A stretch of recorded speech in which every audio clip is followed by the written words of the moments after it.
Ilaalcha ani sanyiidha. Sanyii Gadaatii. Amma kanan isinitti himuu barbaadu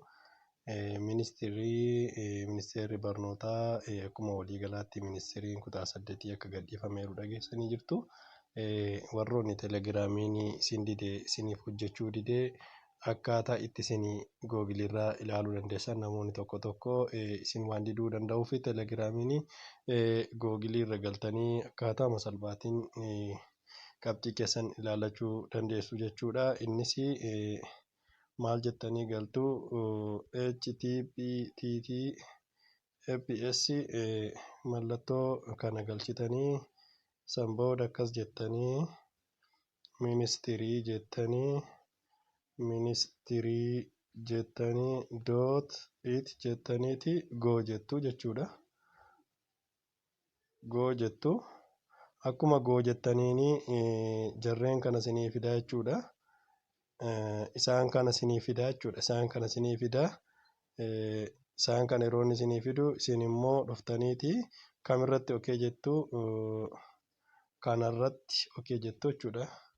Kanarratti okay jettanii in eegdu takka eegdaniiti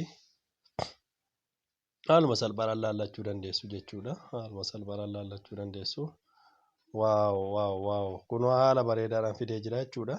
Isa booda eessarratti galchuu dandeessu kunoo ishee kana argaa jirtu yaada ishee kanarratti okay jettu jechuudha. San booda akkuma dhufeen kunoo waaw akkasitti dhufeeti sin argisiisa jechuudha.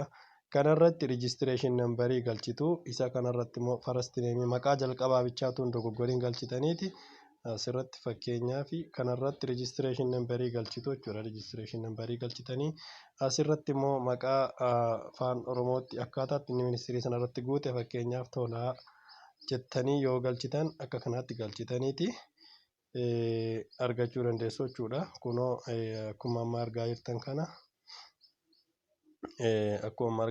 kana as kanarratti laaluu dandeessu jechuudha. Akkuma amma argaa jirtanii namoonni sadarkaa keessa jiran Jimmaadha. Jimmaa Geeraa wanneen akka kanaa Jimmaadha. Jimmaa keessaa ijoolleen Geeraa baay'ee waan jedhaniiru ijoollee Harargee Bahaati lammaffaa irratti kan argamu ijoolleen qabxii olaanaa fidan akkuma Oromiyaa guutuu Oromiyaatti ijoollee Geeraati jechuudha. Lammaffaarra kan jiran immoo ijoollee Harargee Bahaati jechuudha. Akkuma kana tokkoffaa irratti kan barana fidanii Jimmaadha jechuudha.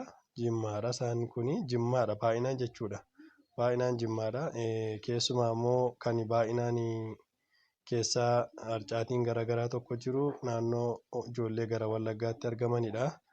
Haalli nageenyaa tokko tokkos waan hin jirreefis ta'uu mala. Kanaafuu kaluma salphaatiin akka kanaatti ilaallachuu dandeessu jechuun barbaadetaniini haaluma salphaa kanaan ilaallachuu dandeessu. Galatoomaa isiniin jedha. Googilii irratti akkataatti argitanii kanaanii sheerii walii gootanii ilaallachuu dandeessu isiniin jedha. Galatoomaa.